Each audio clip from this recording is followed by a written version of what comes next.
Hi guys, welcome back to the podcast. Today, I've been buzzing for this for fucking ages. This is about mental endurance, meticulous preparation, probably being a person that's done so many fitness oriented challenges, coupled with tours, war zones, the rest of it, whereby you probably look and think, oh, High Rocks is probably not going to cut it. So, getting your top off. I am a hybrid athlete, Mate, you're massive. You're more than a hybrid athlete, but you know what I mean. So, I guess anyone watching this that wants an insight into what we're going to go straight through. He's a good mate. We're going to talk warts and all, just what he does for a living, what the motivation was behind it, and what I'm actually talking about, the Arctic Spine Race. Probably one of the hardest endurance races on the planet. I was quite interested at Performex on Wednesday, and there's a fucking young, she's 22, 23, she's an ambassador on one of the brands we manage, and she knew about it. Her father and that fucking watched it. So I think quite a lot of people do actually know about it. Yeah, just other than the dark us people in Shrewsbury. So without further ado, Dan, mate, quick intro for those that may have not seen an earlier podcast, mate. Yeah, so I'm Dan, obviously, as you said.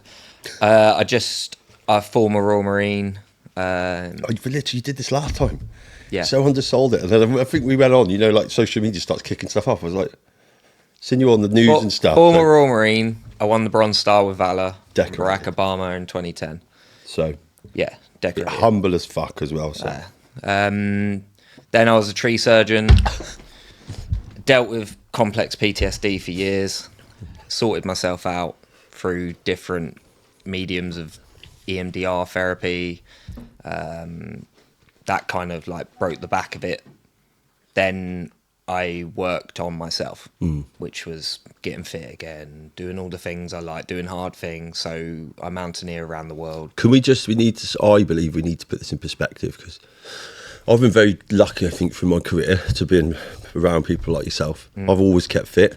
When people say, I've run the 3 peaks, I did London to Paris in a day, and you're like, it's all good stuff. It's all good stuff, but I think my lens is probably, and it's why I've always been want to push. I haven't done stuff in 3 years. I've always promised myself, once this piece of my life around building this empire is done, I'll be back into it. But just to put into context, probably the level, not the level, because you won't be like what you do. What the a good way you of describing run a marathon at 2:20, didn't you?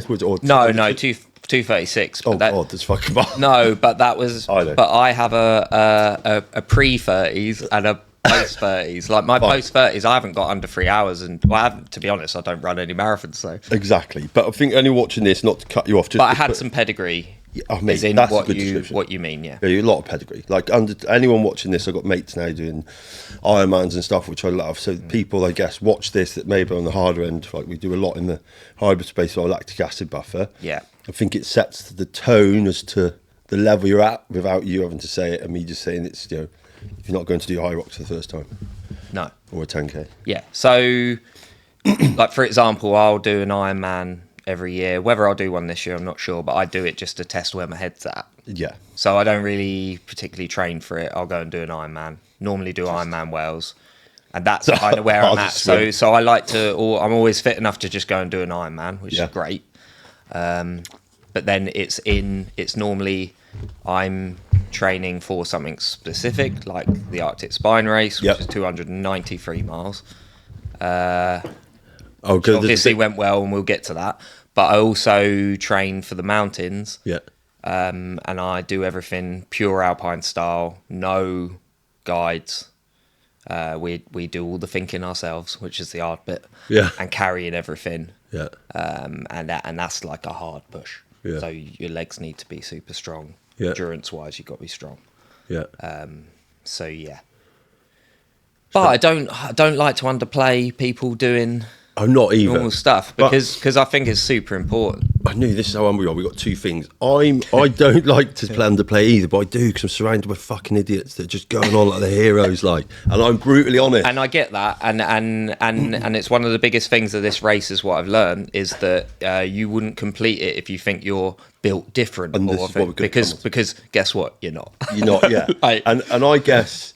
It's just a bit of me, like, I'm not saying I'm fucking, I've just kept averagely fit most of my life. You said, I'm in shape, but I've been around people where I think the mindset or the appreciation of, in fact, let's reset it. Like if we can push the boundaries higher, the whole category gets better. Yes. That's the way performance works, right? Yeah. So, but away from that, so Arctic Spine Race, there'll be some B-roll up right now. 293 mile. Yep. It was equivalent of this lunatic with a fucking sled with a mask on your face in 40 mile per hour winds, minus 36. Yeah, there was only, to be honest, the weather was actually pretty decent. So did it hit? I mean, these are some of the... No, one day I had pure whiteout conditions. I did see. It was quite bad. So but I actually enjoyed that day because you couldn't see shit. Yeah. So and it wasn't like... Because there were some bits where you could see like 15 miles of rolling hills and you're like, okay. Yeah. So in snow that deep. But you've climbed the equivalent of doing the Eiffel Tower, was it 11? It's 13,500 metres of elevation. Yeah, 11.5 times. For putting it into perspective, idea. I mean, I've done all this. I was with him trying to understand, like, trying to get a concept of how fucking nuts it is. What I'd say is it's the hardest thing I've ever done, physically and mentally.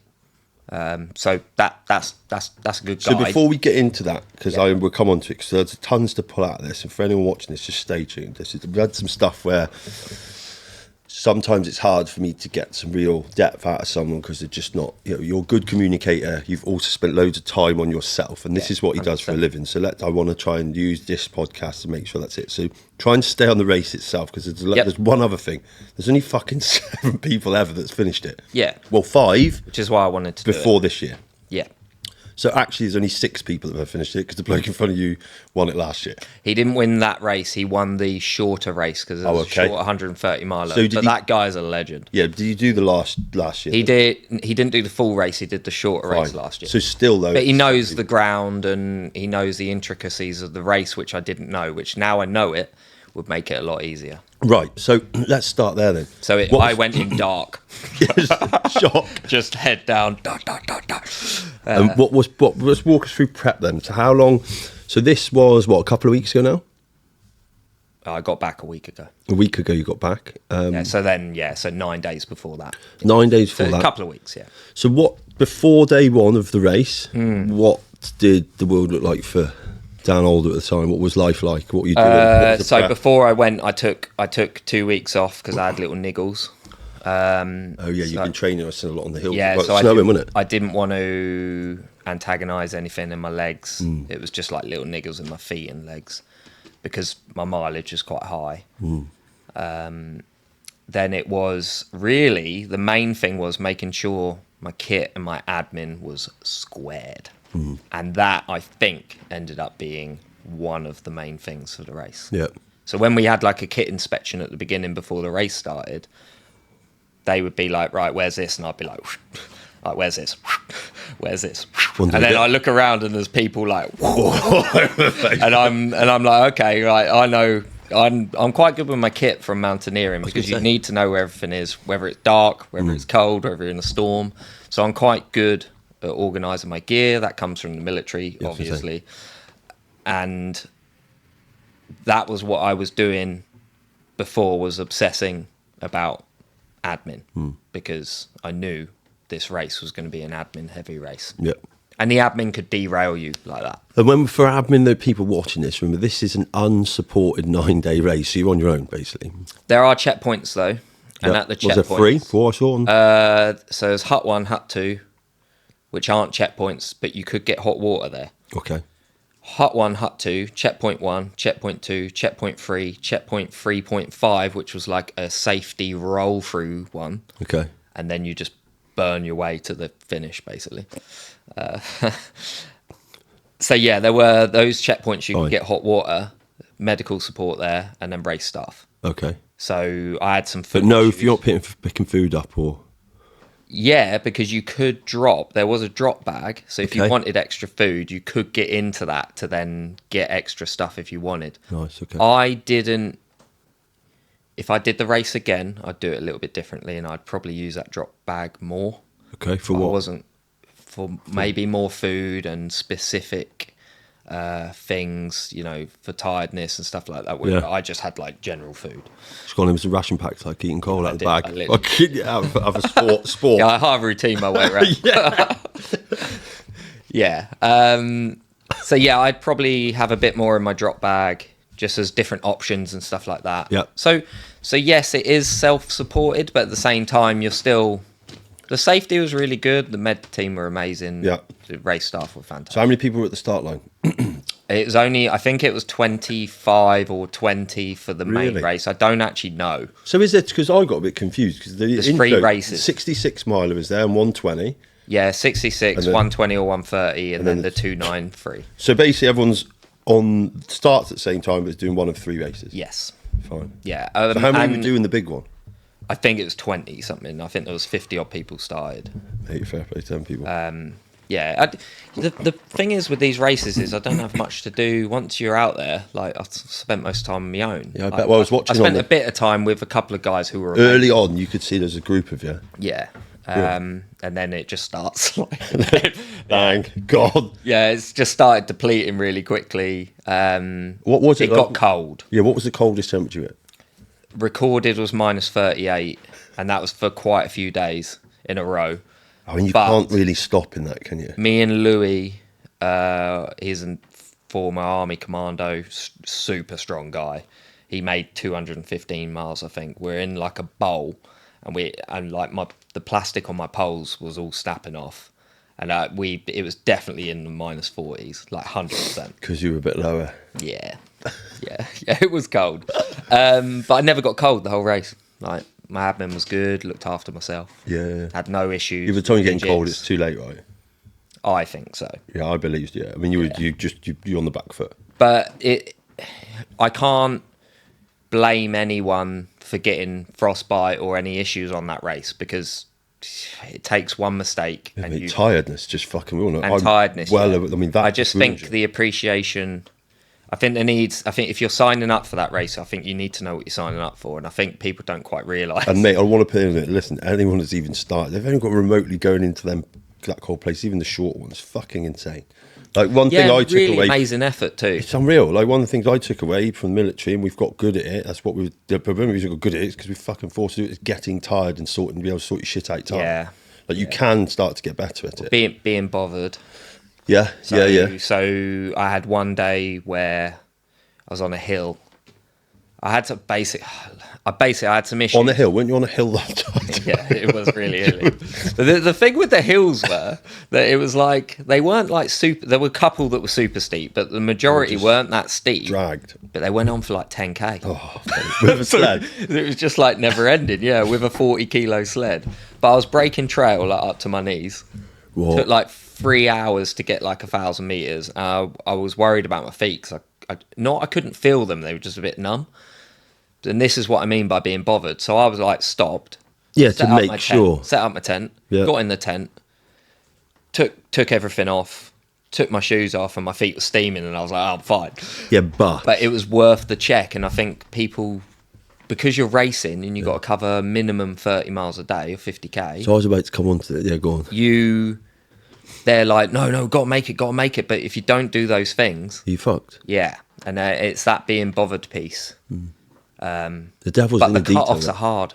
Like that race, the cut-offs are tight. Oh, really? Yeah. So, obviously, there's no leeway. Let's reframe this. Yeah. Let's make good real. So Dan Alder's sitting here, right? He's just fucked off to the Arctic Spine. What are you in? What's the country you're in now? Sweden. It is Sweden. Yeah, so northern. North Sweden, Arctic Spine. You see it on the map. We'll chuck some stuff up. To do the world's hardest endurance race that I hadn't even heard of. 293 mile. Coldest temperature normally is about minus 35. He's already fucking said his plastic was coming off his poles at minus 40. Yeah.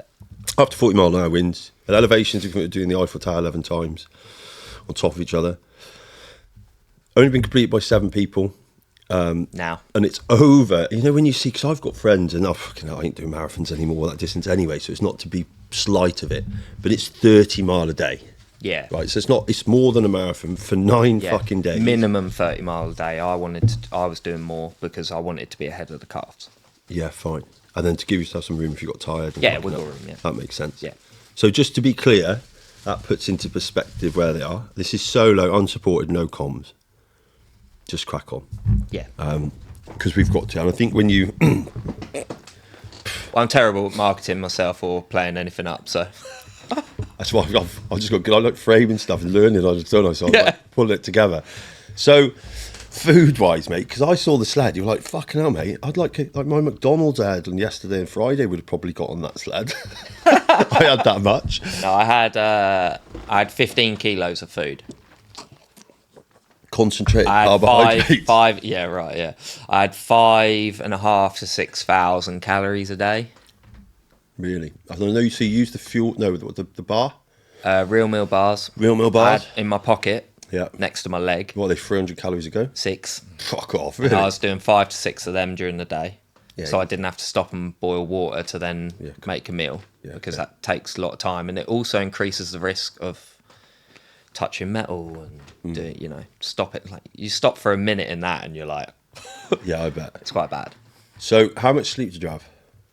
I average 3 hours a night. Yeah. And then on the last 24 hours, I didn't bother sleeping, and I just banged out 75k in a oneer. Because I was like, it's time to end. Oh, yeah. It's time for this to Day be over. 8. Yeah, it's time for this to be over. In the Big Brother house. Dear it. Dan is done. Cold and fucking hungry. Yeah, I was just super... my legs just... they never got tired. And they were super strong even till the end. So this isn't to plug it either, but we hooked you up with some fucking Endure Plus. I took 4 of them every day. Yeah, and then some... I've never had cramps since I've started on it. Is it because you were... And you can fact check this, and this is why I was quite interested. I need to fucking try and upsell. No, but it's true. Yeah, are you a big sweater, right? Yeah, I'm massive, yeah. And I think fucking out there would have been big. So that's good. Yeah, that's good to know, because that's why we made that product anyway. I mean, it's hard to... You can't specifically put it on one specifically, thing. But all I know is I've been taking them since I first met you. Yeah. And you did a lot of training. Training's been good. Yeah. Felt good. I haven't had any cramp issues whatsoever. And diet's not changed extensively, has it? No, not at all. I key. haven't changed my diet at all. Yeah, I just eat a lot. Yeah, loads. So back to... Let's like to talk those few weeks, because we were quite lucky for you. The fucking snow was here, wasn't it? Yeah, so I got out on my skis, which was great. Had a nice little date night with your missus and forgot the fucking tent poles. Yeah. She loves it, though.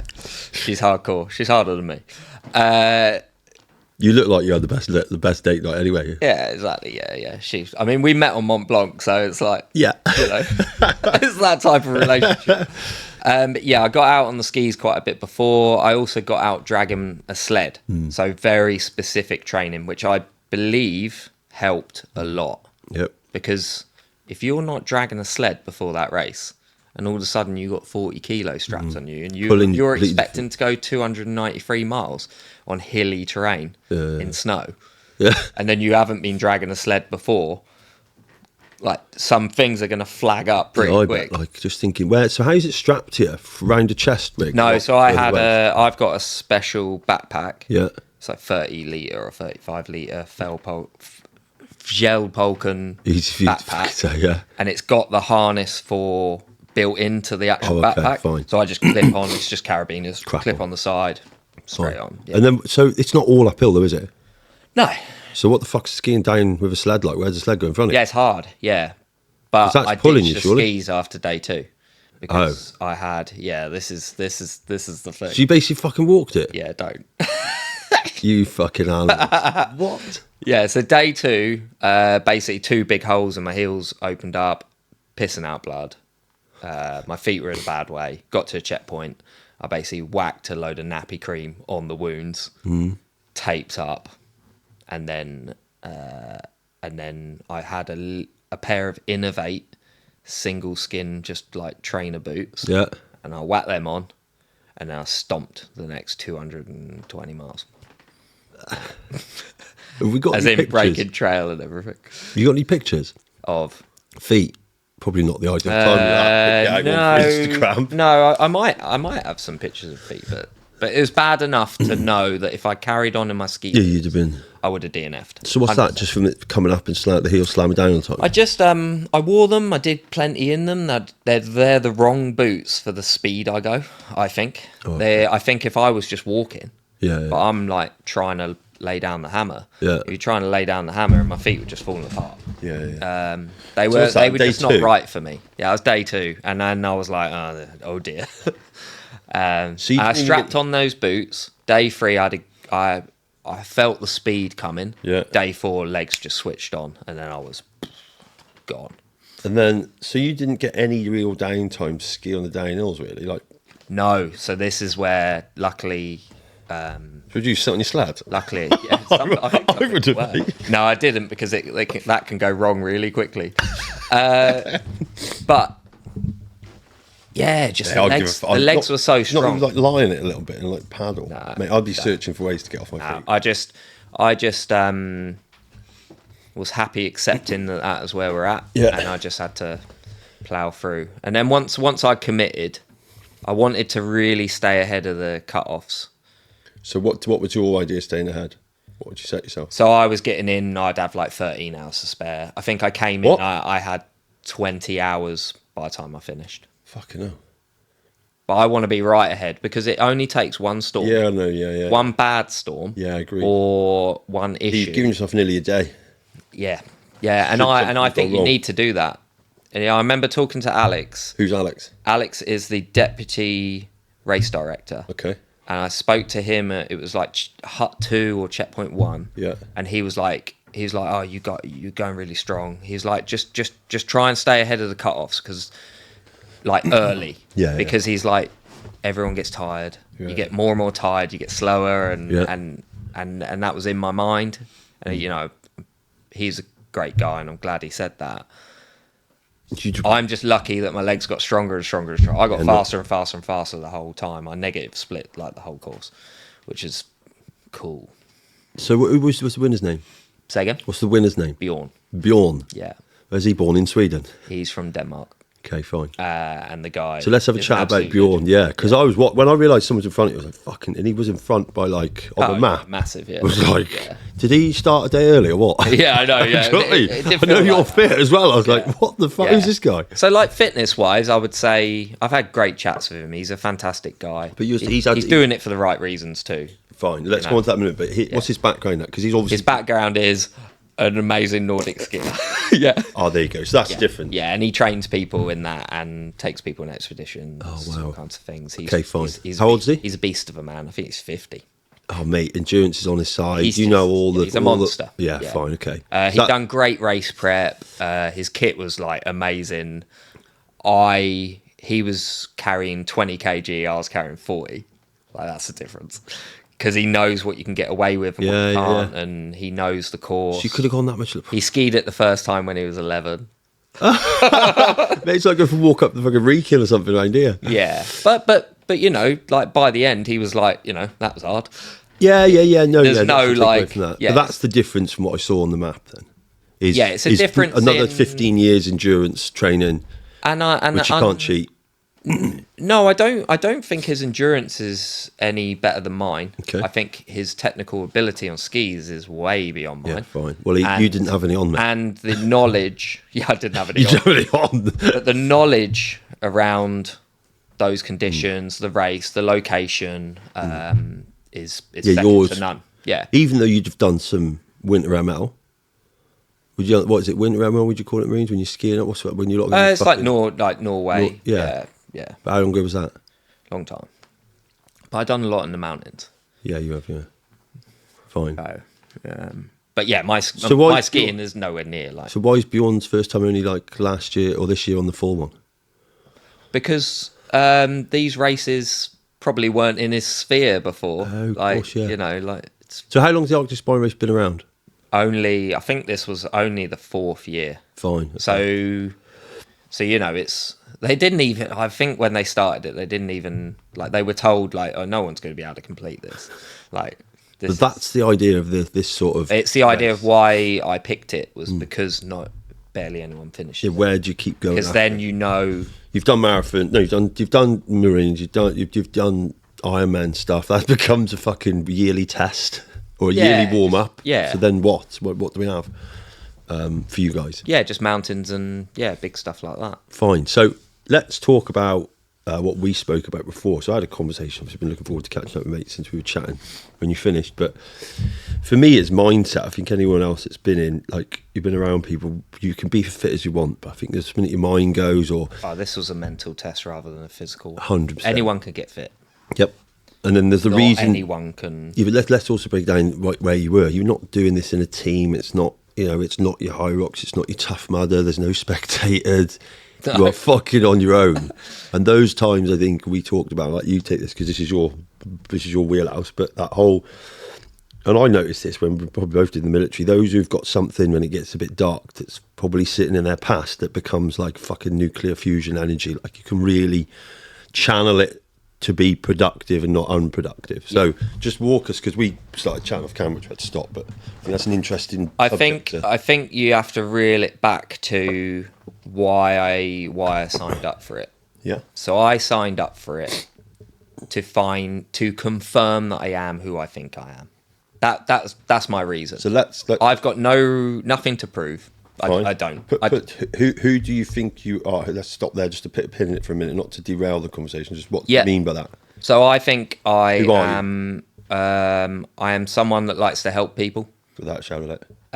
I'm someone that believes that my endurance is a high level, and that you didn't need to go and do that, did you? No. I'm joking. But I also believe I am someone that is comfortable with when the demons come and the dark moments. I believe that I have now accepted that is just part of my reality and who I am. I'm okay with it because dark things happen to all of us. You get hard times, and I have accepted that my life is the way it is, and that is just okay. Like, I accept that I'm not perfect. I accept that I'm not good at everything. And that was the confirmation in this race. Like, I wanted to quit about 1 million times, but there's a difference between wanting to quit and actually quitting. Yeah. And that confirmed for me who I am. And that's what, let's talk about that. I think the wanting to quit and not quitting, because I think I've done things personal life. I've got called out that it's a toxic trait, and you're like, because you can end up putting yourself through it, and you're like, actually, I don't see. And we just talked about, and this is a perfect example. Look how soft the world's become without hard or challenging or adverse situations. Like, we're trying to fucking paint anxiety up like it shouldn't exist, for fuck's sake. Like, it's part of normal life. I mean, I think it's everywhere around us. You start with the old adage, if diamonds come from coal, bit quag. But it's true. People could dismiss it. I actually believe it. You translate into exactly, and it's easy. I think there's not sat in front of many people where find fascinating you even doubt yourself. I think it's fucking not. I think it's normal to doubt yourself. I actually agree. Those feelings come out all the time. And this is an interesting place to be, isn't it? Like, where we should all, like, it's why I like surrounding myself with people that are far, you know, if, in terms of being on the hills, we're definitely going to get some time together. As soon as I get this, mate, I'm going to buy some gear, and because I haven't climbed for years. Well, even just scrambling and having big days and 100%, mate. Go and do crib cot for fucking, I don't know, just small stuff, mate. We'll go out and do that. But then the other stuff I want to go on, like, I learnt to climb the Dolomites with my my staff. Was he a staffy? Which is beautiful. Yeah, mate. But I was like, mate, I cried at the top. I had adrenal fatigue. Literally, I admit to anyone, no phone. It was a 1,000-metre gap and you're stepping over it. And I remember going, like, you're on your own. Like, those things to me, and I rode motocross, I can fucking backflip, snowboard. I think there's levels, but it's fascinating to always witness that someone who's as competent technically and physically, and the third thing you've ticked off, mentally, to complete a challenge like that still has all the same questions, is probably the biggest thing I could, and it's great to have you on here because it's a big mantra of mine, is anyone, when you start to feel like it, that is quite young, has got very limited life experience, hasn't done much, and by much I mean experienced things, tried things, had success, had failure, in your grief own and loss, but in your own realm, right? Stop fucking trying to use it too much negatively and look to others and go, right, this is a normal process that I have to learn to deal with, understand, and cope. That's probably something I think at the end of the day, I feel like I'm just like I'm just a normal dude. Yeah, man. Like, I literally am. But I have experience, like you just explained. I have experience from the military in cold weather. I have experience from the mountains. I come from a good running background, so I knew in my mind that I was always capable of doing bigger things. And then mentally, I've been through loads. I've dealt with PTSD. I've lost friends. I've reframed that as something, you know, taking the strengths from them. I have my friends in my mind all the time when I do hard things. Let's pay homage to them. You did a really nice post the other day, which would make already you've seen like extended network of fans. No, of course, yeah. Real but it's just because I'm being honest. Yeah, you know, like I lost. Yeah, and I lost 4 good friends in Afghanistan in 2010. Steve Curley, Matt Harrison, John Crooks, and Dave Hart. I spent years just like, oh God, it's so sad that we lost them, and it is, and it is sad. But they were fantastic, great men. You know, the top, like, proper amazing soldiers who unfortunately we lost.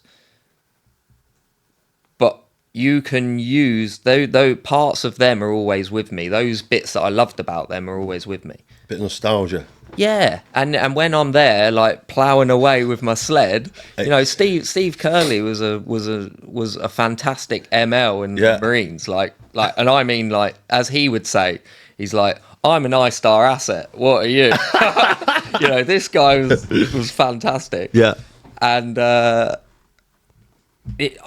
I've reframed it as, yes, lost them, sad. You know, I talk to their families, like the great people, but I can use that as strength going forward. So when I'm being a bit of a bitch, he's on your shoulder going, I'm wanting to quit, I just think, what would Steve or John or, you know, like be saying to me at that time? And the reality is they'd be like, fucking pick your socks up, Dad, and fucking go for it. Yeah. Because I get the opportunity to do this stuff and they don't. Yeah. And it's a lovely way to look at it. And when it comes to the Royal Marines, for example, that race is a fucking Royal Marines wet dream.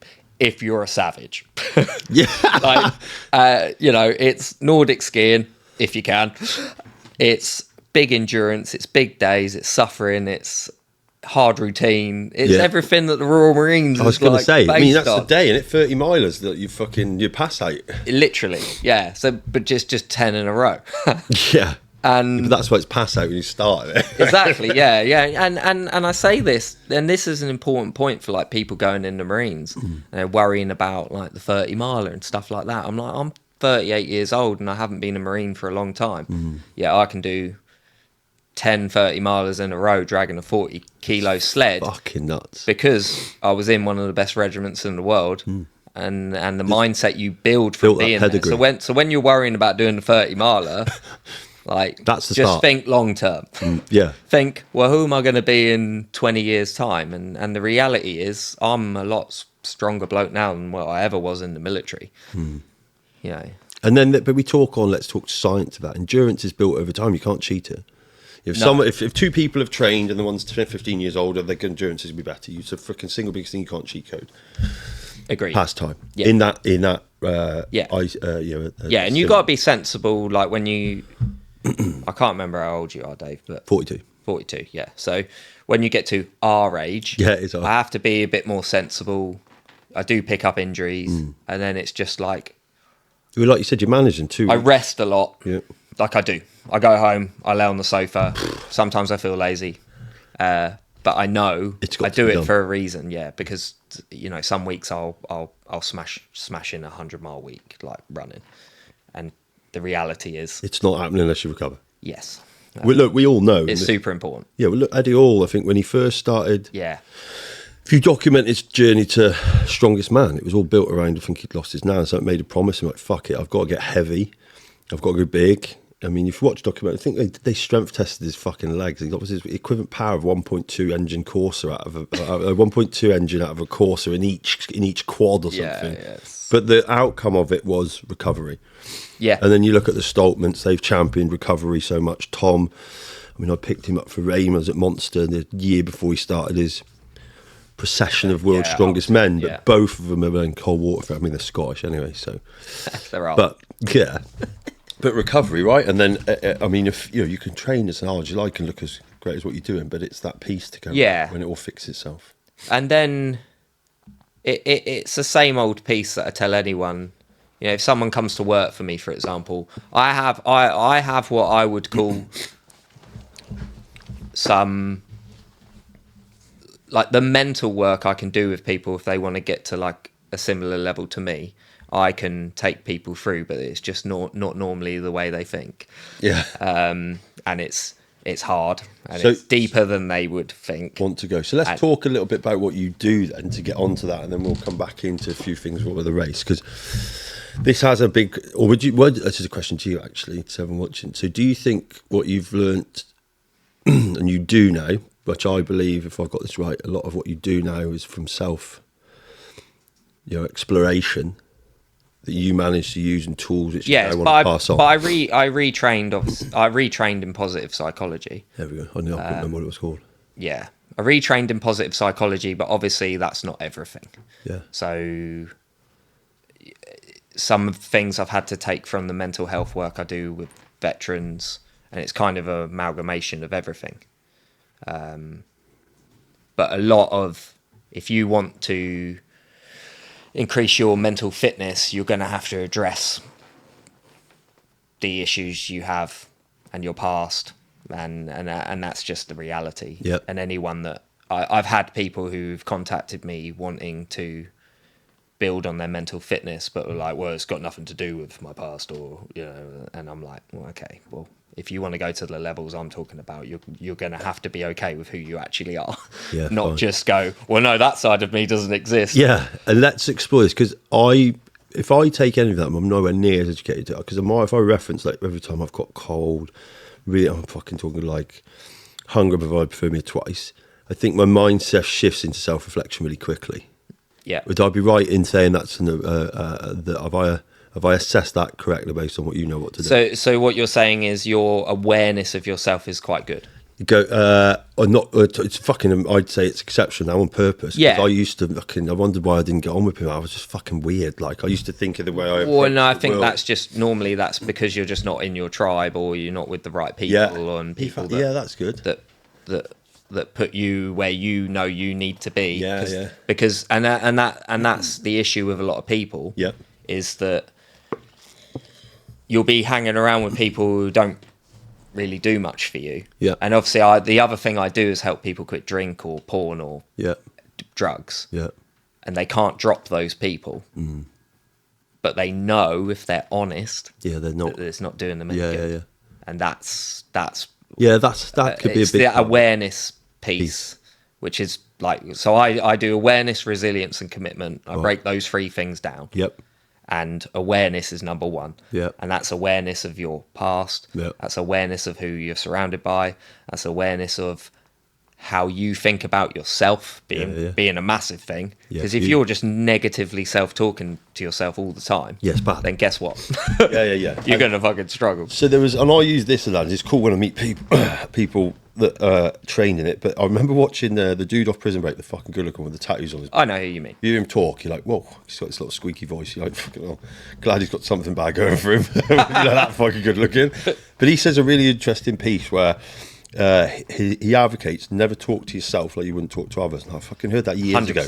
And I was like, fuck yeah.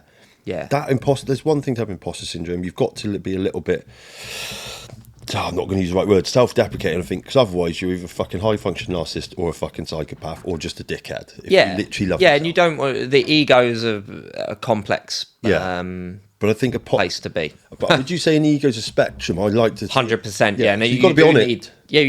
I mean, the ego's there for a reason. Yeah. So you just don't want to think that you're the shit. No. Because you're not. But in the absence of none of it, I just see a lot of people that feel a victim off the back of it, or just end up in a negative cycle. They're not pushing themselves because it's always like they don't put themselves out there. And I don't think that person even is anyone that wants to be around, but it's a self-fulfilling prophecy of fucking feeling shit. Yeah, and if someone asked me, or say you asked me before the race, do you back yourself? I'd be like 100%.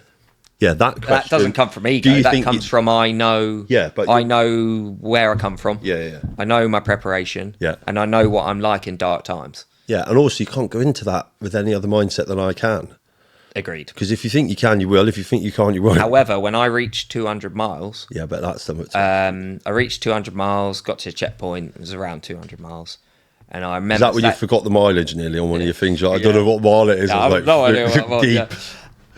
But the point there was, because this has nothing to do with whether you make it or not. Yeah. I have not. I agree. As someone that watched it, it was like, if anyone's fucking started. Yeah, fair play. Yeah. I said to myself, if I had DNF'd at 200 miles, I would have been so happy.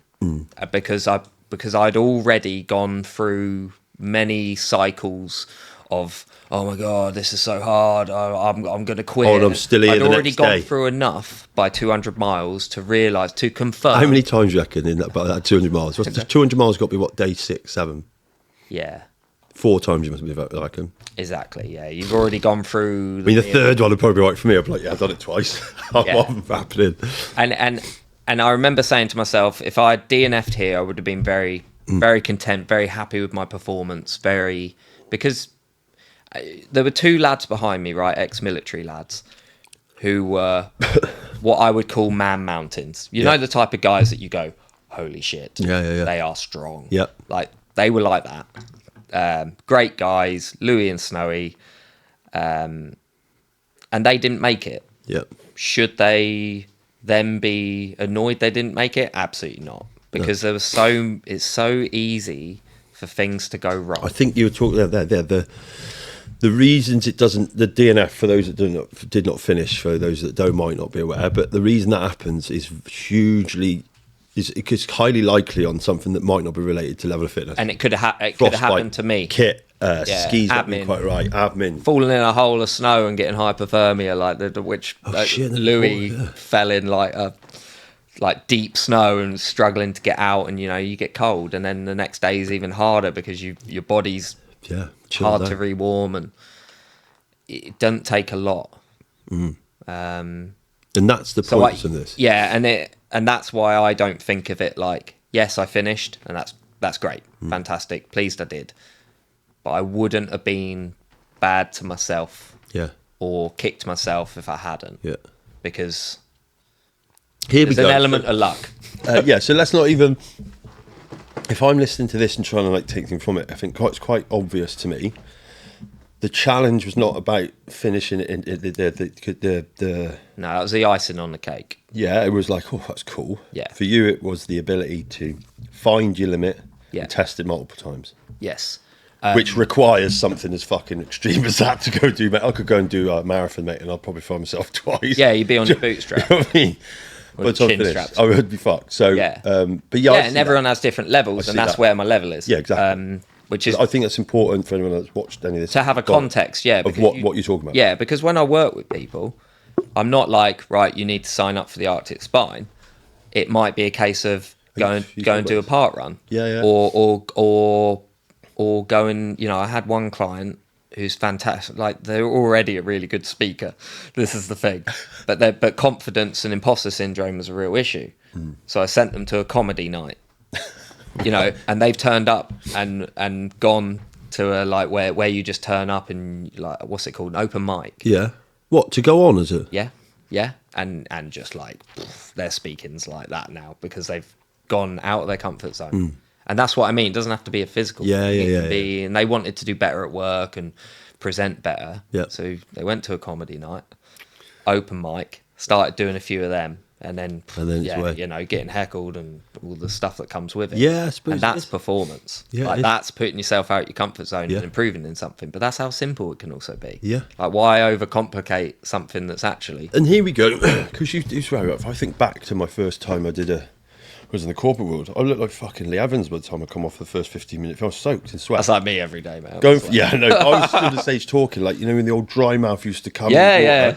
And if I just think, and this is again using for context for someone trying to take, because the other idea I do these things is so there's something tangible for someone to take away. It's just there's growth and discomfort at every opportunity. Yeah.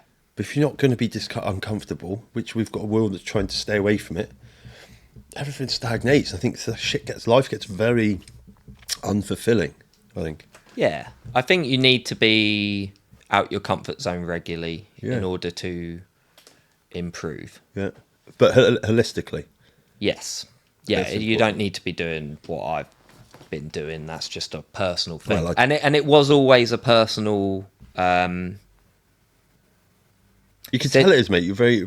Since I did Norway years ago in the Marines, cool. I was very strong. Yeah. So I come top of the course every time. I was always super strong, always very good on nav. Nav was a big point of this race. Yeah. 300 miles of nav. Yeah. In a whiteout. Yeah. I always thought, God, it'd be nice to test myself in these conditions and something. And when I saw that race, I thought, actually, this is perfect opportunity. I'm in a good headspace. You know, the things of the past are not affecting me like they used to. And, you know, it was always a personal goal, but it was a personal goal. There wasn't, I haven't done it to win or for any notoriety or anything like that. It's just part of me. Anyone watching this could probably tell in my life, like it's maybe, maybe because you're so humble. Yeah, I mean, well, I think for me, the exciting thing is to have out of this is there's so many fucking like, I can't have kids or anything. I'm not sure if I want them because I'm not sure the world looks very great at the right time. I'm just thinking does it ever? Exactly. Depends on where you look at it. It is. All I see was beauty and amazing places. Mate, I won't lie. Amazing experiences. Yeah, exactly. But it's like in and amongst, I suppose, then you just. What if you didn't watch the news? Oh, I've stopped. Yeah, agreed. Peaceful to it. No, I worry about having gone sidetracked is then. I seriously think, mate, 3 to 5 years, it's going to be extremely difficult to become wealthy. And when I say wealthy, there's a reason I want financial freedom. Yes. For anyone watching this, let's have a good argument in the comments if you think oppositely, because you're fucking stupid. Right, financial freedom. I'd rather be fucking unhappy sat in a Ferrari with my mum retired than fucking, and I've been there without nothing. She brought us up nothing. So I think to have a connotation about finance that it's to do with showing off and being flashy is irrelevant. With it, you can go to, because my first ambition, mate, just watching your stories was like, I just felt more peaceful. Like, it's probably why I'm in the military as well. I enjoy being outside. I'm not into when people are on about going for a walk at this day. It's like, well done, you're 40, you've probably just fucking stopped off for sesh. Great. Got no judgment on that. Listen, I like to party myself, but it's like, I'd need to go away and do it for like a week or something. Like fucking off on a hill on a Sunday for me, on a walk. Yeah. It's why I plan on doing retreats and things like that for people in the future. You get it, didn't you? Let's go and spend a good 4 days. Well, I know it's important. I know it's important for people to experience those things and be outside with nature and see beautiful things. See the stars. Yeah. You know, ridge lines, sunsets. Me and Bjorn, the winner, the night before, had just met each other, and we literally stared at each other for like 10 seconds, and I'd already worked the guy out. Yeah. Like, and then we spent the next few hours talking about ridge lines, sunsets. Yeah, man. We didn't talk about the race. No, but because it was irrelevant. It was irrelevant to us. But what was glaringly obvious was why we were doing it, which was for the beauty of the route and to test ourselves. And it was just, mate. And there was it was a beautiful route, mate. You pulled up that one. You were up. I think you did a few hours sleep, and you put, and you were like the sunrise. And I was just looking at it, going, it's like I felt like it was just like what. Not many people ever see it. And especially in the winter, like there's not many people who've ever done that. How route quiet! If you could, the silence is insane. And I've tried to talk about this when you're no animals skiing. I mean, there are, but rarely. But you can't describe the silence. It's different. Well, or also the snow takes sound out of everything, so it's just like deadened. Like there is nothing. Nothing. Yeah, other than me, like. Through that mask. Yeah, through my mask. Yeah. Gassing. But that mask was one of my biggest so let's talk things about it. To get right. So let's talk about it, because we've looked at it and realised, fuck yeah, I've been out on a Saturday morning for a little run on the quarry, and it's like 2 degrees, and you get a little bit of taste of blood in your lungs, and then I see we'll put this picture up, and you look like fucking Bane, and the icicle. Well, you'll see the picture because Tom put it up, but walk people through. So day one, I didn't wear it, and by the end of day one, I was coughing up green stuff. I had like a chest infection coming on. So then when I got to checkpoint 1, I spoke to the doctor. He listened to my chest and he was like, yeah, you're developing chest infection. So why is that? Is that just for the pure cold? I think my lungs are quite susceptible to the cold air because I've had it on mountains before. But it's not just the cold. I mean, it's not just the cold. It's bad. Yeah. And my lungs, I've put them through some shit over the years. Yeah. It was only last year I almost killed myself on Alpe Mayo in Peru. I got really bad HAPE. My oxygen levels were down in the 40s. I was still like Terminator in my way out the mountain, but my lungs filled up with fluid, and I think they're just a bit susceptible. Like, they're great. Fine. They do a lot. Yeah. But I need to treat them a bit kinder. So anyway, I did some research. I noticed some mountaineers that I know had been wearing them on cold mountains particularly. So I looked into it, and these aren't like your normal like people going on Everest and stuff like that. These are like hardcore alpinists. I mean, like, they're doing it all themselves. They're dragging everything. They don't have anyone guiding them. Yeah. And when people like that are doing something, there's normally a reason. Looked into the masks they're wearing, them. They're like biathlon masks. Right. So people that hardcore Nordic skiers and stuff like that, who are some of the fittest people on the planet. Yeah. So I bought one. So that's whacked it on day 2. Yeah. And instantly I was like, oh, here we go.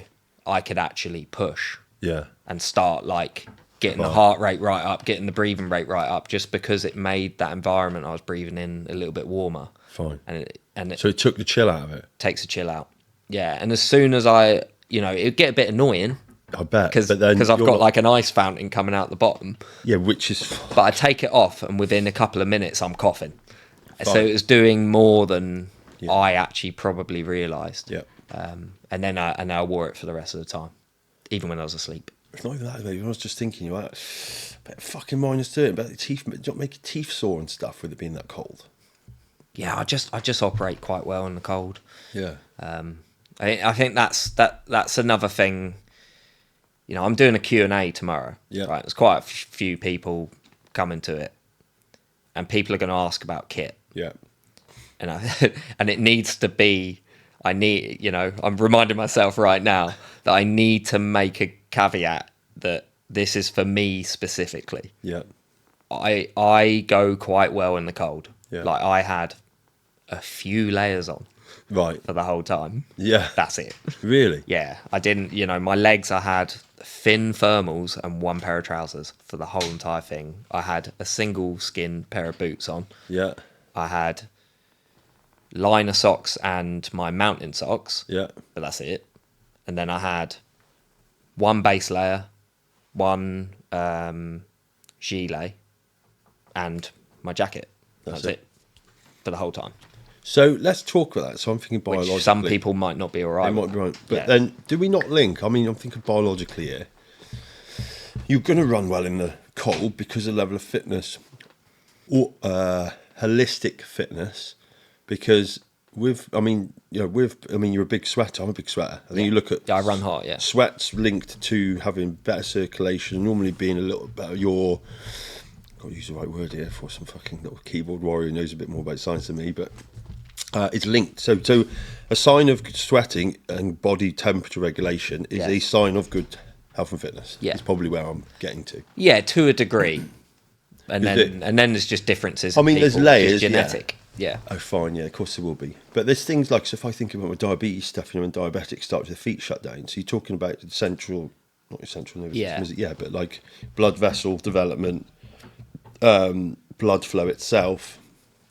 So, and you've been doing this, you've not really stopped everything. If you think about your day job as well, tree surgeon. When I was a tree surgeon, I was always active. I wasn't running then or staying fit, but obviously I was climbing all the time, and tree work. Whereas I just sit in a fucking chair and walk around the house. It's different, my physical getting back into all of that happened out the back of stopping tree work as well, and quitting drinking. Yeah. Then I just skyrocket. Went from doing a park run to what are you doing park running? I'm not running them, but like 17 minutes. Just fucking still quick. Normally 18, 19 if I'm pushing, I'll do something. I'm like 24, 25 as well, fucking me off. I have a good few weeks in the gym doing cardio every morning and just find something that derails it. It's not an excuse. But if I trained for it, then I'd like to think I'd be in the like 16. 16s. Yeah. I mean, I'll tell you what it is, like just literally watching since we met and that start, and we talk about surrounding yourself with people.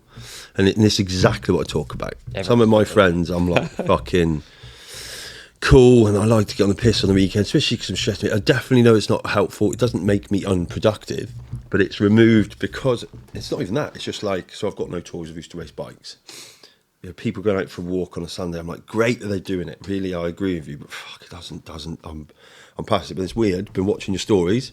We talked a lot, and I'm like, oh, if I could get in the, because you're, I don't know, it's something to chase. And I realise I've always had some, when it's come to fitness stuff or motocross, I've always been around people better than me, because I think I've unconsciously before not respected the fact that's probably what I like to do is chase. I don't think that was born. I think that was being in the army, fucking going at 16 and then and used other to chase people it, around you, and there's always someone better, and getting comfortable with it, and probably realising that's actually when I push, because when I'm not, I can get quite lazy quite quick. So that's it, mate. You've triggered something. We need to get some stuff done. Good. We could go on for ages here. Let me just. There was one point, one important point on the race that I think is worth noting. Go on. The sleep deprivation. Yeah, I wanted to come on to kit and sleep, so do sleep first. Sleep deprivation was real. I was tripping balls for a lot of the race. Yeah, and you've got to be comfortable with that. Yeah. And I think that would scare a lot of people. Yeah. So it got very dark. Every other shadow turned into a different type of wizard. Trees which were covered in snow, obviously, with like different animals, and there's a whole thing going on. And I'm very, very comfortable with that. And I could move through it. I can just accept it for what it is, and that's okay. But it's very intense. Yeah, I know what that's like. To a level that's like, I'm not on drugs, yet I'm experiencing things that would be very similar to. Of course it would. Just very sleep. high. I've done both, so I can tell you. Same. On psychedelics. Yeah, it's like. And that is very intense. Yeah. Like, So again, like, it's weird, and this is an open question. I'm not saying to practice it, but fear lives in the unexperienced or the unknown, I think. Yeah, and probably, it's not unknown for me. So when I experienced it, you go, oh, I've been here before. This isn't normal. I have to tell myself that. It doesn't mean what I'm seeing doesn't fucking... Yeah.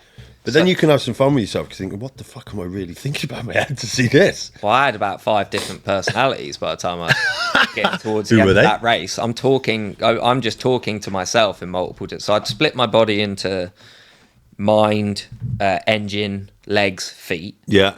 And they're all talking to each other. What were they saying? Well, if my legs are feeling tired, my engine would be like, yeah, but we're purring, man. We can keep going. So that's you breaking down. I've broken down everything, yeah. But then I had multiple personalities. Who were they?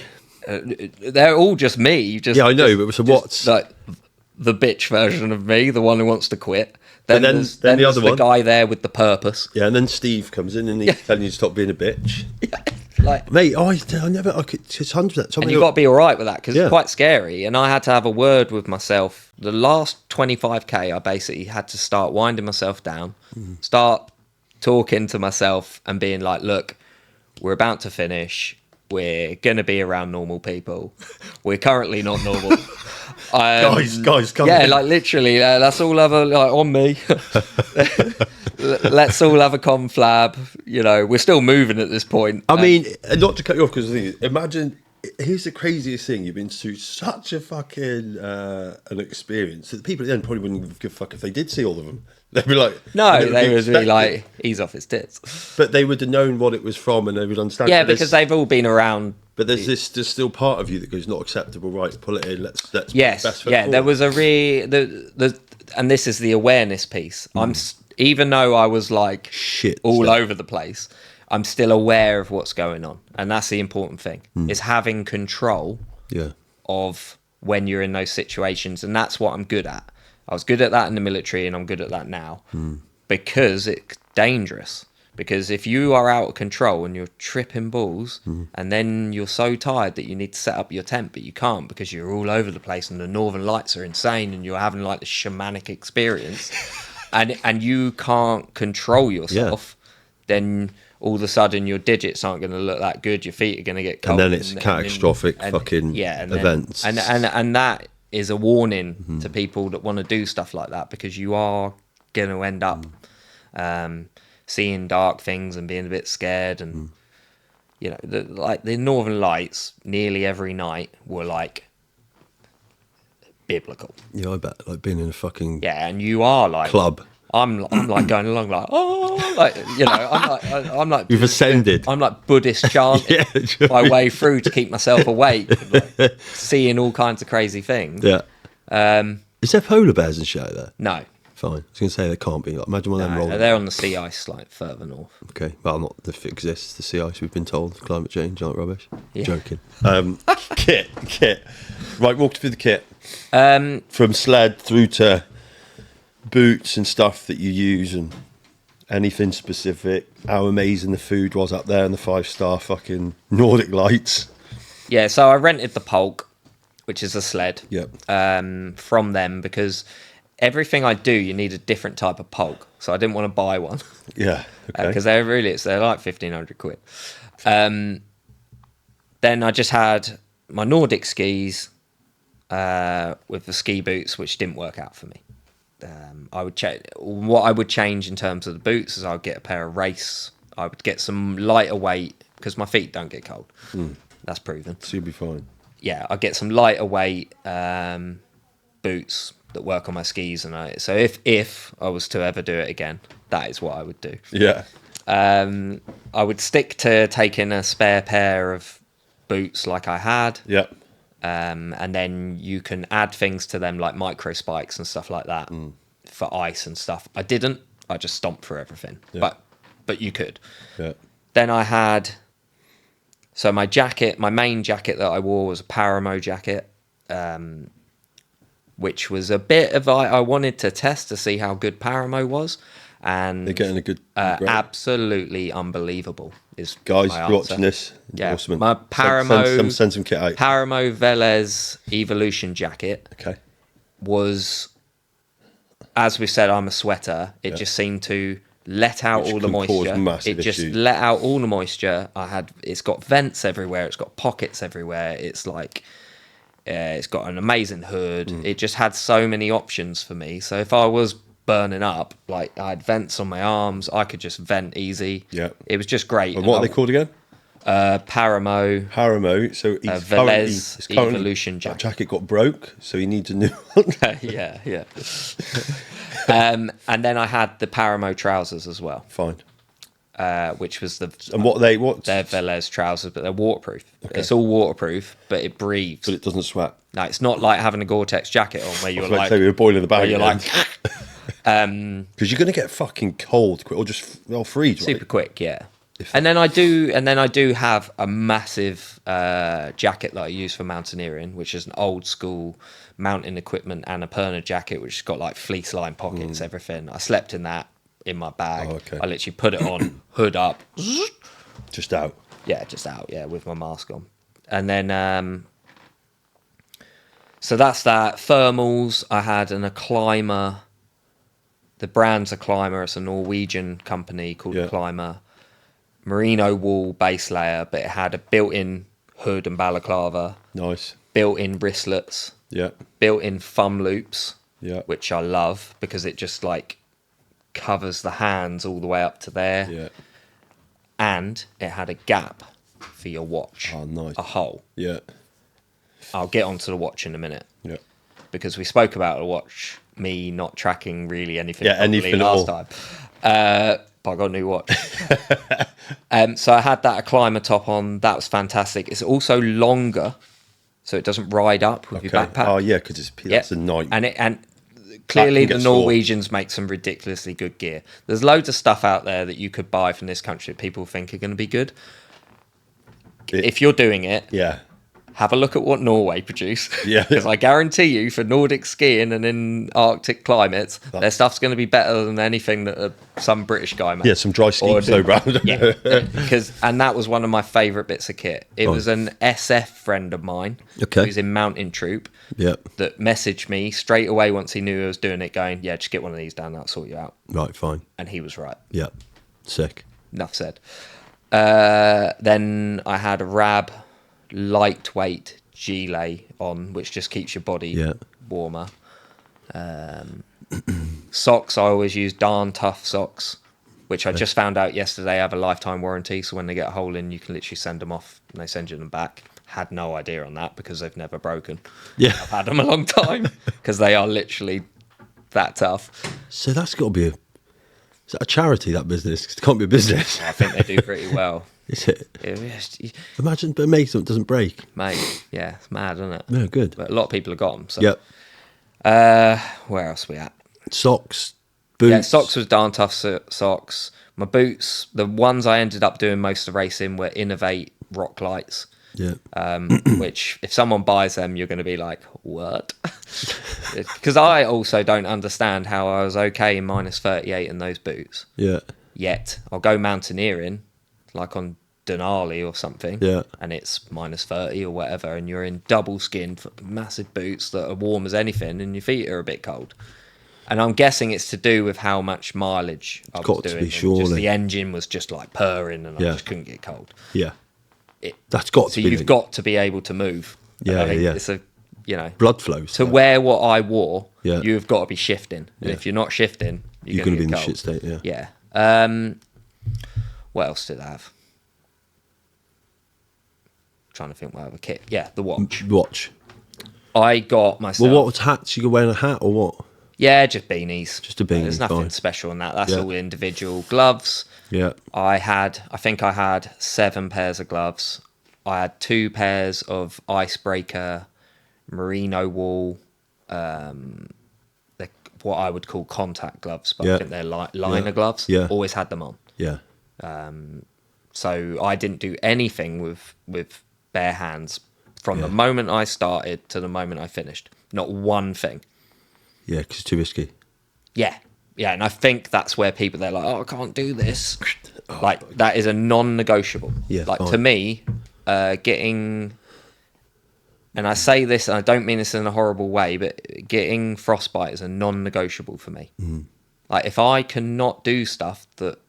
If I cannot do things, then it means I shouldn't They shouldn't be doing it. Yeah. In my eyes, and it's because of my background. I was going to and say. that doesn't mean that I think that anyone got frostbite. Is any it's less of a just person. a non-negotiable for me because of my your job. experience. Yes.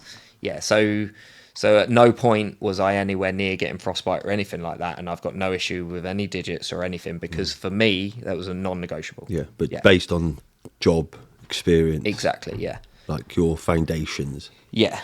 So then I had just various different types of gloves, and I had massive mitts that I never wore. That if things got bad, I could just put big mitts on. Yeah. But gloves are an individual thing. There's loads of different types of gloves out there. Yeah. That people can get. And then what? Tech wise. Did you have to like go on some courses before you got this tech? Because you literally, No. we purposely said that was a bit of a joke. He doesn't. We were talking last one. We'll put it up. Yeah, but I have a running Yeah, watch, and but and Strava tells me all this data. And But stuff you like that. didn't. You're not someone that pays huge amounts of tech. No, not at all. But what I did do was I wanted a new watch because my old one would only last like 12 hours. Oh yeah, of course. So And especially in the cold. yes, especially in the cold. So I got a Coros Apex 4. Right. And to say this thing is fantastic would be an understatement. Really? It's 450 quid. Yeah.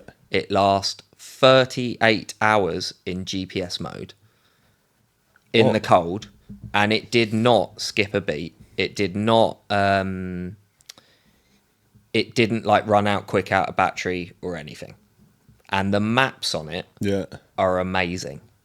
And the recce I did before is all in 3D, so I knew where everything is. So on my phone, on the Coros app, I could look at the route in 3D, and I'm quite good at visualizing where I am. And and it was just compared to my Garmin experience, which was what I had before. And Garmin's like great and stuff like that, but it ain't for 450 quid. The equivalent Garmin's over £1,000. Yeah, I bet. So how did you charge it up though when you're out there? With battery pack. So you take back. Do they last then? So what? Here we go. So So I just had a normal. It was like Anchor, an Anchor battery packs, like a square like oblong type thing like that. just chuck it in while you sleep. No, and yes, I threw it in my bag at night. Yeah. But then what I did was I created a neoprene cover for it. Yeah. Which kept.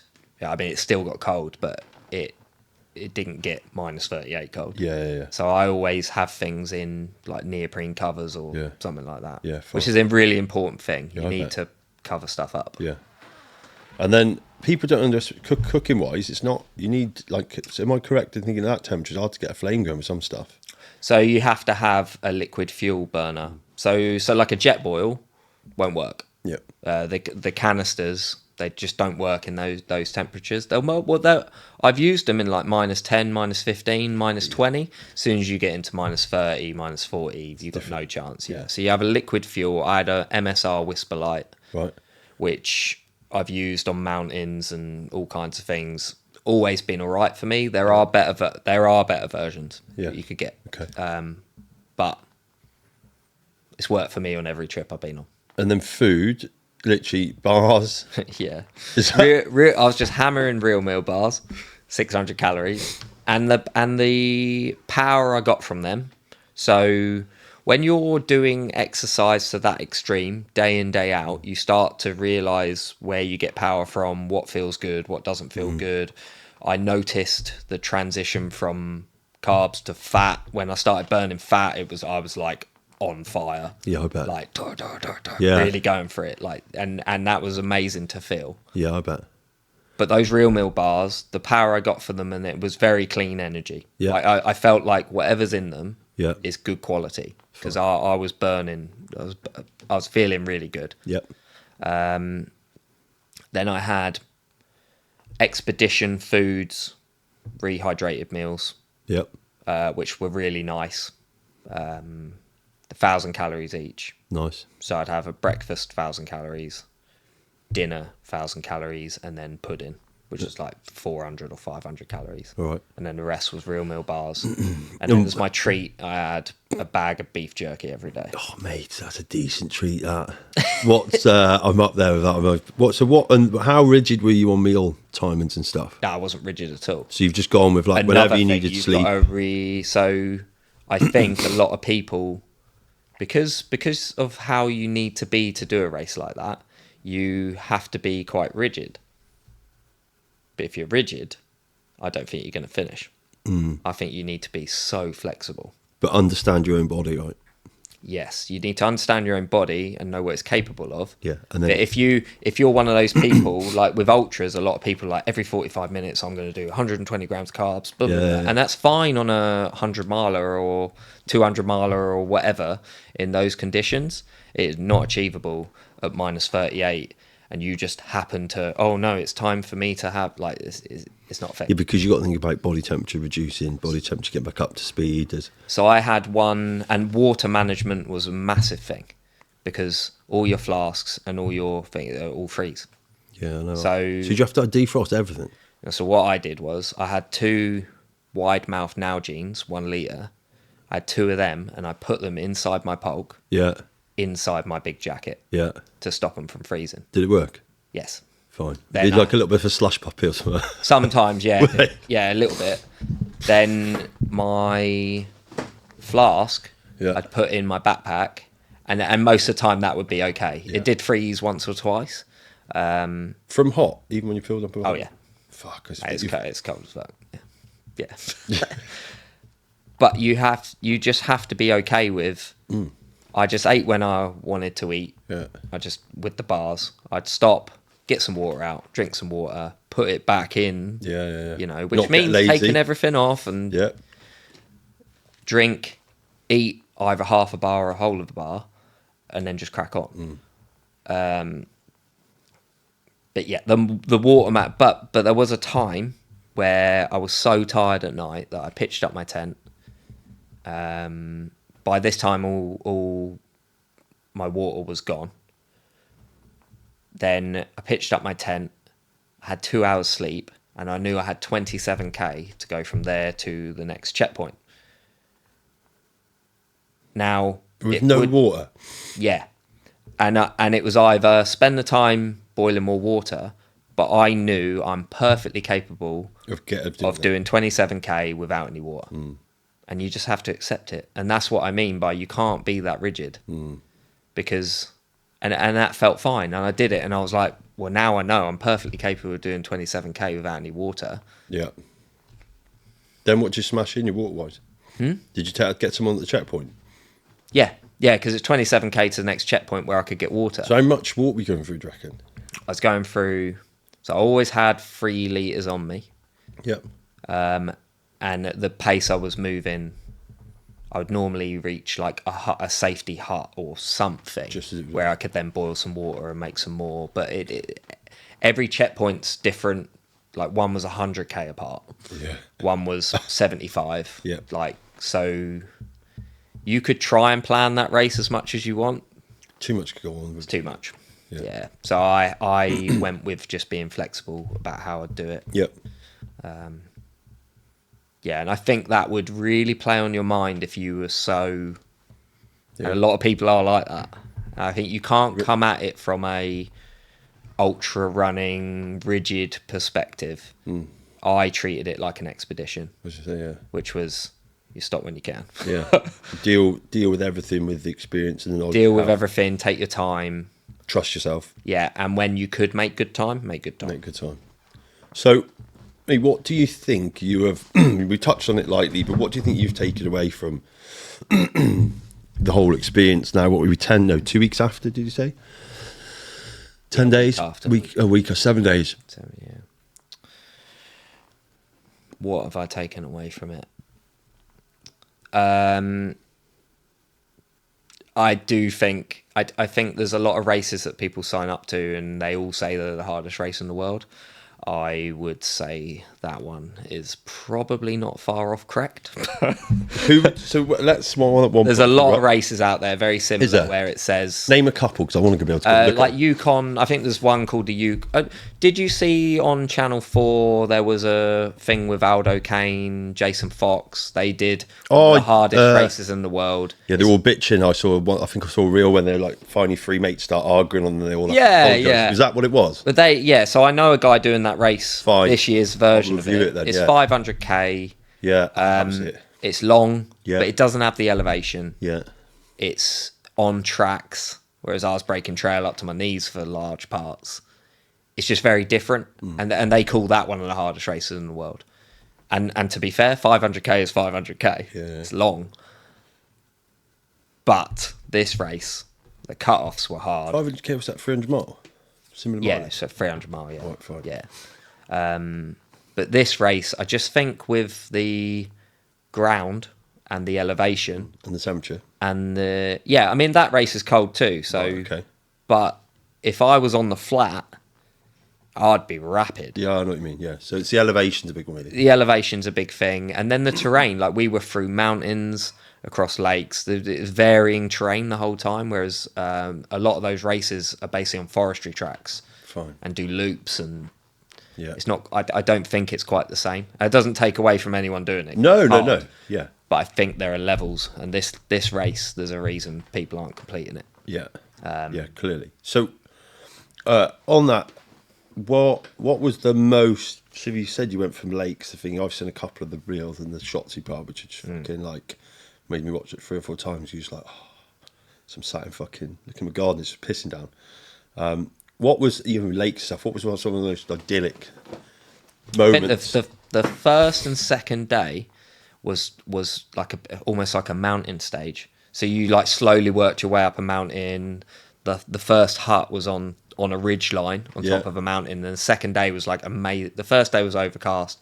Second day was amazing weather, and we were descending out the mountain, and I was like, this is cool. Yeah, like this is actually like what you'd want to be doing. Yeah, for me especially, I love the mountains. Yeah, and it was just like idyllic. Yeah, so you're like down a ridge line, out the mountain, and then we were across these huge lakes with mountains either side. And what was the lake? And they're frozen, obviously. Yeah, frozen. Yeah. You're just trudging across. They all make sounds and that, like you. Yeah. You like get big booms.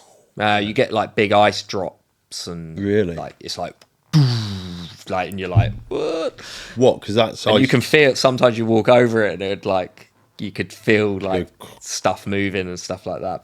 But I know ice. Yeah. And that's another part. Like if you don't have experience, you're gonna be shitting yourself on that ice. Because if you go, the likelihood you're going through must be limited. You ain't going through. No, right? It's be so thick. You might get water that pushes through on top. Yeah. And you go through that. What sort of depth of this ice for anyone watching when we think about an ice frozen lake?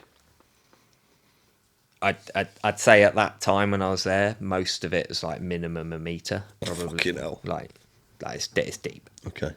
And then I would pick route. Like most of us took similar routes, not all, but most. And you go through the middle because that's where the most stable ice is. Okay. So on the edges where it joins land and stuff like that, it can vary Because of movement. Yeah, and just because you'd think, wouldn't it freeze from the outside in, where it's less deep? Yes, it does, but that's where you get flatter, more stable conditions. Okay. Whereas on the edges, it can form funny and pressure points, and Right. Okay. and it's thinner. Yeah. Not thinner, not as deep. So Oh, okay. freeze is different. Yeah. Yeah. And what moment? So I guess within day one, then you'd all gone together, and within 12, 24 hours, it was like, right, It's blown apart. Yeah. Really? Yeah. A lot of people DNF day one. Day one? Yeah. Wow. Because this is a big day. I actually think day one wasn't. It got harder and harder. Yeah, I bet it did. I mean, and the last, but not because it got harder because you were more tired. Like the actual terrain was harder. Like the last day, there was a 700-meter elevation like gain. Yeah. Over 5K. And it didn't relent. Like it was just with your 40 key. Yeah, hanging and you're off just your like fucking... and that's when I realised how I knew my legs were strong, but I didn't stop at all, just like going. But it was, I think, if anyone, a lot of people got to that point, and they realised there was that towards the end and the last 20K, they'd be like, and it's that thing in it, you know, when you used to first start doing hills and you see what you think's a summit, and you're like, oh, for fuck's sake, there's another one. That thought can kill you alone. Oh yeah. Do you know what I mean? Whether you... Yeah, the annoying thing about that hill was there was a hut before as well. So I went to the hut, made some food. Yeah. It's just like there's loads of huts that you can just like, they're unlocked. You basically go in and I knocked up some food. Yeah. And then it was like, make a decision. Do I sleep or do I just push on? And I was like, I'm going to push on. We've got this hill coming up. Yeah. And I could see on the map and the contours on my watch, I was like, well, that hill looks great. This looks interesting, and I wasn't wrong. But that would be a soul destroyer. Yeah. Like, but I didn't care. But I suppose, mate, if you're good, because I'm a digger driver by trade, I realise I think in 3D. That's why I'm good in the fucking machine. Yeah, you will do. Yeah, and same. Yeah, when you look at a map, though, you didn't need to look at that. You're like, yeah, I use machines for years. Exactly. Yeah, and I can literally see it's like even now I know where all elevated the country. That's how I map read. Yeah, I see everything. Looking down. Yeah. As soon as you've got just give me a picture. As soon as I figure out, and then especially around here, like roads and stuff, and I already know where you're coming. It's weird, isn't it? Well, you stick me in the city, and I'm terrible. Oh yeah, yeah, I'm really bad. But then, like in battle space, I could relate map to ground really easy, and I could be like, well, there's going to be a firing point over there. Yeah. Which it's weird, which is handy at war. Just a little bit. Yeah. So how do we wrap this up, mate? I think we've covered what it is. I'm just thinking. What I would say about that race, if anyone wants to do it, admin's super important. So get yourself on courses and things in the Arctic before you even think about getting fit. Yeah, it is.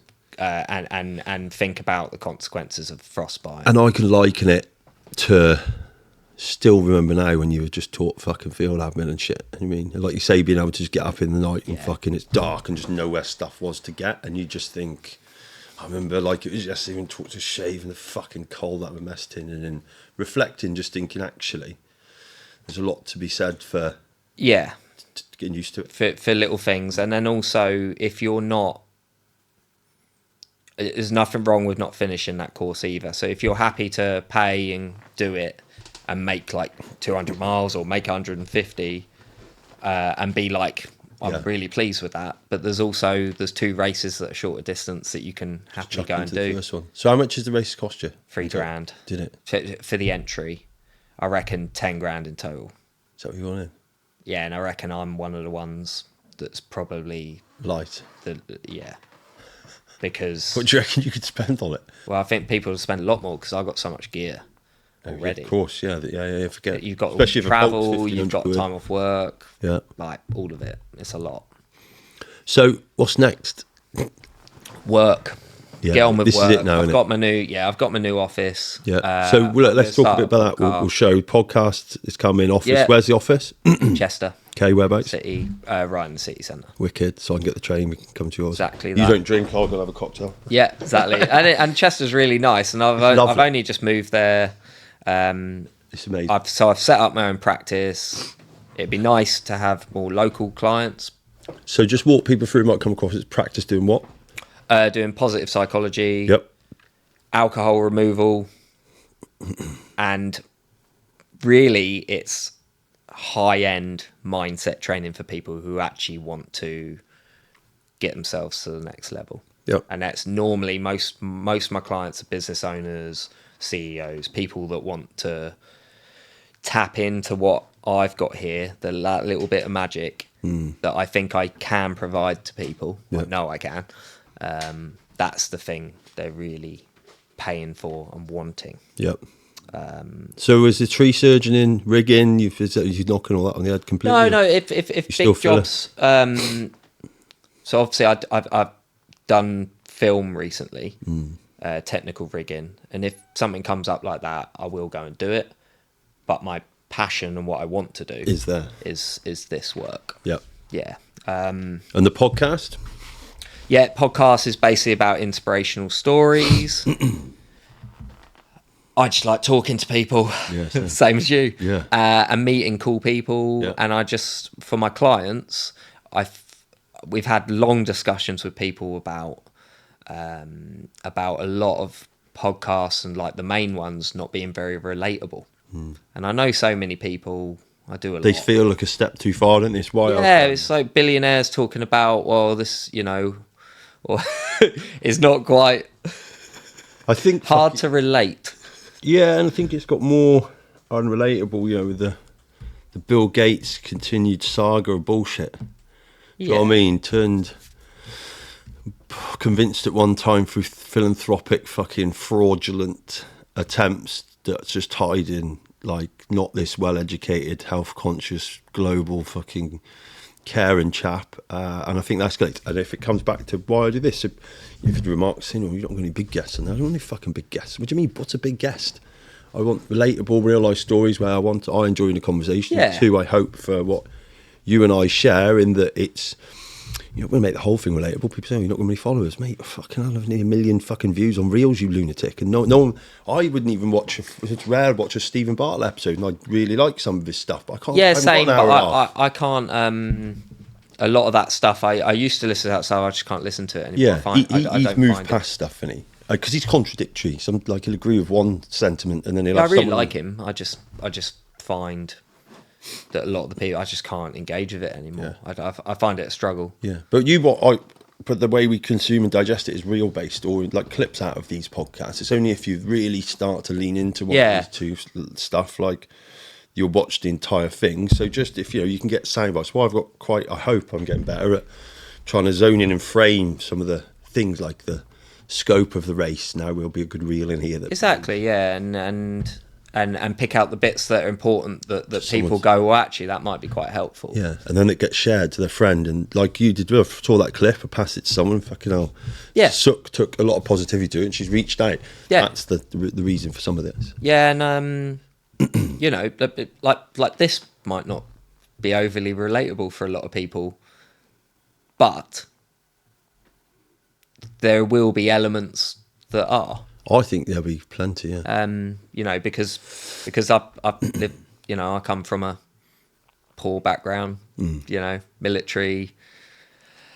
I like to help people. So I'm just a normal dude who does do some extreme things, but I can do them for a reason, and that reason isn't crazy. There's no magic bullet. I just have the experience, and I'm consistent and disciplined at training. That's it. So, and I think anyone could do it. Yeah, and I think, look, the other side of this, I'm going to take the piss out of Horrocks a bit and banter, but I think Horrocks is quite good for people. I think it's fantastic. I mean, I'll fucking completely turn up this end. There's 880,000 people are now doing it. Fucking London Marathon only just tipped 1 million. I think, since COVID, the world's more health and wellness orientated. I've got health and wellness plans while you're on the podcast. I'm working with some clinics that, like, it's the centre of what I do.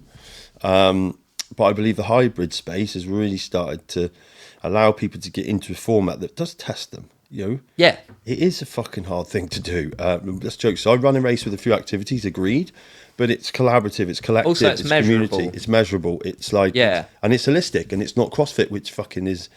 You can't go from 0 to clean and press and snatches with fucking 1,000,000 ton. It's just not doable. So it's an easy way for. I think the barrier to entry is lower. I'm not saying it's easier. I'm just saying it's lower, and it's more inclusive. No, because I mean, no one can say it's easier because someone could do 55 minutes and someone could do an hour and 20 minutes. Yeah. So, but it's if not you want to go that hard, then it's going to be hard. Yeah, but it's not all as well. Like, you look at like mature couples and stuff doing it, which I fully support. So I hope, and this is it's what I talk social, about. isn't it? Yeah, and even the training seems to be good. Yeah, people meet each other. And yeah, well, they've got a new format coming out that I can't. I'm going to say a bit. High Rocks houses. I've got some inside information that they'll be coming out now in. What's that? A High Rocks house. It's going to be like a format of a gym, and I think they're doing endorsements on supplements. Like, mate, if I had that business, I'd be like, fucking hell. But so back to the original point, I do think this, and I hope this is relatable to people who are in those spaces who are now moving into endurance sports. The ultra running world is big. Yeah, massive. Anyway, and it's growing. Their participation numbers up in that world is up. Yeah. So I do think there's a lot here that, mate, to challenge and knowing with the other important point to make is I managed to look after myself really well. So I think a lot of people think that doing this stuff is going to damage you beyond repair. I'm absolutely fine. So I think there's a caveat. I really am. But then look at what you said when we talked. You know when to rest, even though it pisses you off and you feel lazy. Yeah. So the bit where I always talk to people, I feel lazy. I'm like, put your fucking ego away. It doesn't even sound like with more mature individuals. I wouldn't say I'm nowhere as fit as you. Older, that understand the concept of health and fitness. This whole thing about train hard and all the time, you're like, it's so bonkers. It's the antithesis of getting anywhere positive. Yeah, that is even the word. Definitely. And yeah, the other thing I learned from the race is 293 miles are really long. It's actually quite far. I started seeing you were like at this miles. I thought, this is cool. And then I was like, just before the one, I thought, fucking clever cunt, And he went, not even sure what mile. I don't even know what mile just is. Looked a little bit fucked in the camera. It's you could see you were literally into 200 or something. But it was like, and that's the bit I was watching. I think. Well, I entered into the realm of schizophrenia or multiple personality. Now you've said it, it was a little bit, but you were at 200. You see my eyes. Yeah, you're like gone.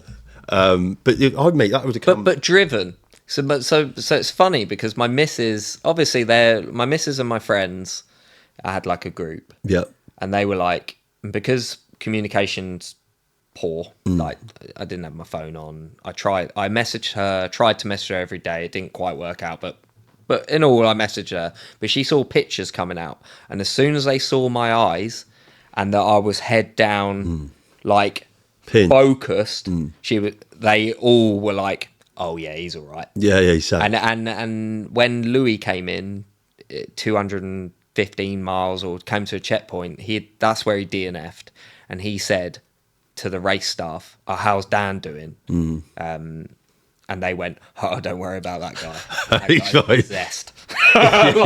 He's gone. Yeah, he's just powering through, like not even." And what was it? 215. Yeah. Yeah, fine. Yeah, and then. And that's what I mean. Yes, I was hallucinating. Yes, but I was. Yeah, you're in. I was plowing through. Yeah, mate, your machine. It was good. It was so. Good. What journey? Yeah, fucking what journey. What are we? So people want to reach out. We'll put all the links and stuff. I guess you've got no event plans at the moment. Yeah. I'm supposed to be doing the race across Scotland in August, which is 215 miles. Another ultra. It's an ultra. Just an ultra. Yeah, in August, so it'll be warmish. Yeah, so I've got a bit of time. And then I do have some plans for maybe a mountain trip in the future, which is, let's say, high end. Okay.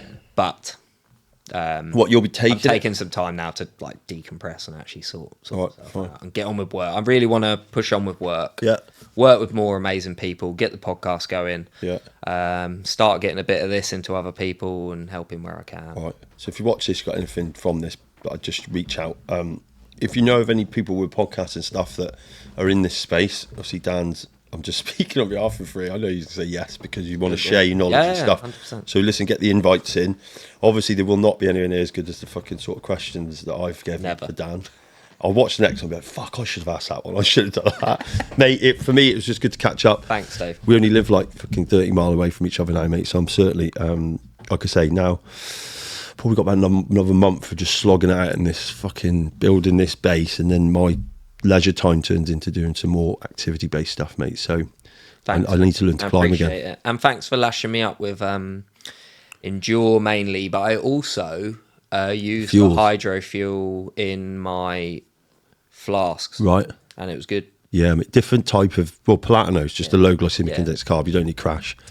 No, very limited insulin response from it, but it's good. Yeah, I mean, just once for once, I've got a few of you guys that do. I mean, the lactic acid buffer is what it says. I've got people saying it doesn't work. Like, I can't be fucking rude and say you don't get into that. You're not burning. I'm doing 100 miles a week and I haven't got cramp. Yeah, and I started taking them a while ago, and fine. So who's watching Endure Plus, guys? It's fucking not even much of a plug. It's what's on my podcast, so I should plug it anyway. But yeah, go and check it out. We made this because the ones we saw on the market were just, I mean, they're terribly dosed. They're not made in the UK either. So go check these out. Made these out of an appreciation for wanted to make sure the option that was available in that category space or that supplement segment was correct. And if he's saying it's all right, and he's not one to bullshit either. So quickly go and buy him. Look, mate, big love. A lot more to do together for this for sure. I just think I wouldn't mind doing something together around the whole endurance piece, like a mini series or something. We've talked about this. So now you're back into work mode, mate. But mate, absolute fucking pleasure. Thanks, Steve. Cheers, dude. Cheers, mate.